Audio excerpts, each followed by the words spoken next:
চলে গেলাম প্লে স্টোরে। প্লে স্টোরে যাওয়ার পরে আমরা এখানে সার্চ করব এনএম নোটবুক নামে। এনএম নোটবুক লিখে সার্চ করব। সার্চ করার পরে আপনারা দেখতে পাবেন এই যে এখানে আমার অ্যাপসটি এখানে শো করবে, NM notebook powerful note lock. এটা আপনারা ইনস্টল করে নেবেন। প্রথমে আমি আমার সফটওয়্যারটি ওপেন করে নিলাম। সফটওয়্যারটি ওপেন করার সঙ্গে সঙ্গে এরকম একটা ইন্টারফেস শো হবে। আমার এখানে যেহেতু কিছু নোট অ্যাড করা আছে এই জন্য এরকম দেখতে পাচ্ছেন আপনারা। আপনাদের কাছে একদমই নতুন একটা এমটি নোট আসবে, যেমন এই যে এরকম একটা স্ক্রিন আসবে। যেহেতু আপনাদের কোনো ডাটা ইনসার্ট করা নাই এই জন্য আপনাদের কাছে নো ডাটা ফাউন্ড, এখানে এইরকম একটা ইন্টারফেস আসবে। এখানে এই যে 3 ডটে ক্লিক করলে আপনারা এখানে একটি নোট দেখতে পাবেন, টেক্সট নোট, ইমেজ নোট। আপনারা কোন ধরনের নোট ইনসার্ট করতে চাচ্ছেন আপনারা এখান থেকে ইনসার্ট করতে পারবেন। যেমন আপনাদের যদি নোটটা হচ্ছে টেক্সট হয় তো আপনারা এখানে টেক্সটে ক্লিক করে দিবেন। তো আপনাদের এই যে একটা টোস্ট শো করবে এখানে। আপনারা নোট লিখে সেভ নোটে ক্লিক করলে নোটটা সেভ হয়ে যাবে। যেমন আমি এখানে সেভ করি মাই ফার্স্ট নোট, টাইটেল দিলাম হাই, তারপর সেভ নোটে ক্লিক করলাম।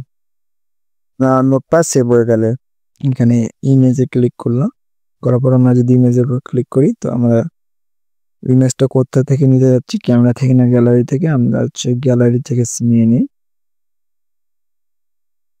প্রথম অবস্থায় আপনাদের এখানে একটা পারমিশন চাইবে, আপনারা একটু কাইন্ডলি পারমিশনটা দিয়ে দিবেন। আমি এখান থেকে একটা ইমেজ নিয়ে নিলাম, এরপর টাইটেল দিয়ে দিলাম।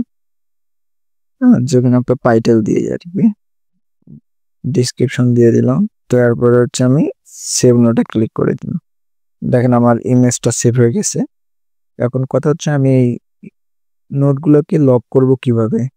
আমরা এই নোটগুলোকে লক করার জন্য আমরা এখানে এই যে 3 ডটে ক্লিক করে দিব। এরপর আমরা এখানে দেখতে পারবো block note, update note, favourite note, delete note. আমরা এখানে আমাদের ক্যাটাগরিগুলো আমাদের যেটা করার ইচ্ছে সেটা সিলেক্ট করে দিব। আমরা যদি ডিলিট করতে চাই ডিলিটে ক্লিক করে দিব। ফেভারিটটা যদি সেভ করে রাখতে চাই ফেভারিটে সেভ করে রাখতে পারবো, এবং আপডেট করতে চাইলে আপডেট করতে পারবো। অনেক সময় নোট আমাদের আপডেট করার প্রয়োজন হয়, তো আমরা আপডেট করতে চাইলে আপডেট করতে পারবো। তো আমরা আমাদের যে মূল ফিচার রয়েছে সেটা হচ্ছে ব্লক নোট, যেটা সবচেয়ে ইম্পর্টেন্ট আমাদের কাছে। তো আমরা আগে ব্লক নোটে ক্লিক করি। ব্লক নোটে ক্লিক করলে আমাদের এরকম একটা ইন্টারফেস আসবে। এখানে আমরা যদি এই বাটনটাকে অফ করে দেই আমাদের এখানে একটা টোস্ট শো করছে। তো আমরা এখানে একটা 4 ডিজিটের কোড দেবো, ইন্টার 4 ডিজিট পাসওয়ার্ড। আমরা এখানে একটা পাসওয়ার্ড সিলেক্ট করব 4 ডিজিটে, তারপর আমরা লকে ক্লিক করে দেব। লকে ক্লিক করে দিলাম। আমরা অ্যাপসটাকে রিলোড করলে দেখতে পাবো হচ্ছে এরকম নোটটা লক হয়ে গেছে। এটা হচ্ছে ডাটা এনক্রিপ্টেড করে এখানে শো করছে এনক্রিপ্টেড লেখাগুলো। আমরা যদি এই লেখাগুলো কপি করে নেই, আমাদের এখানে কোনো ইমেজ শো করতেছে না, মানে ছবিটা হচ্ছে আমাদের হাইড হয়ে গেছে। আমরা যদি কপি করে নিই, কপি করে নিয়ে যে কোনো ব্রাউজার বা কোনো কিছুতে যেগুলো এনক্রিপ্টেড ডাটা ডিক্রিপ্ট করে দেয় সেগুলোতে পেস্ট করি, সেগুলো দ্বারাও কোনোভাবে সম্ভব না, পসিবল না এখানে কি লেখা আছে নোটটা খুলে দেখার জন্য। আমাদের যদি প্রয়োজন হয় যে আমাদের এই ডাটাটাকে হচ্ছে আবার আনলক করা, তো আমরা আবার এই 3 ডটে ক্লিক করব। 3 ডটে ক্লিক করার পর ব্লক নোটে ক্লিক করব, করার পর আমরা এখানে সুইচে ক্লিক করে দেব। তারপর আবার আমাদের নতুন করে পাসওয়ার্ড দিতে হবে, মানে আমরা যে পাসওয়ার্ডটা দিয়ে লক করেছি সেম পাসওয়ার্ড দিতে হবে। সেম পাসওয়ার্ড দিয়ে আমরা এই যে আনলকে ক্লিক করে দেব।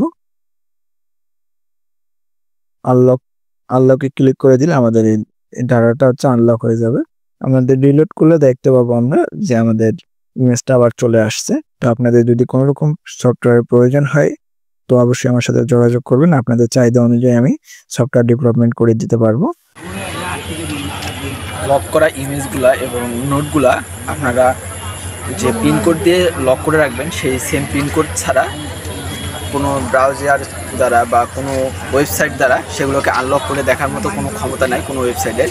সেখানে এরকম powerful crypto data encrypted use করে সফটওয়্যারটা তৈরি করা হয়েছে। এর পরবর্তীতে সফটওয়্যারটিতে আরও অনেক ধরনের আপডেট নিয়ে আসা হবে। সেখানে হচ্ছে আপনারা ভিডিও রাখতে পারবেন অথবা আপনারা গুরুত্বপূর্ণ আরও কোনো ফাইল রাখতে পারবেন, এরকম কোনো অনেক ডকুমেন্টস সেখানে আপলোড করে রাখতে পারবেন। এরকম হিসেবে সফটওয়্যারটা তৈরি করা হবে।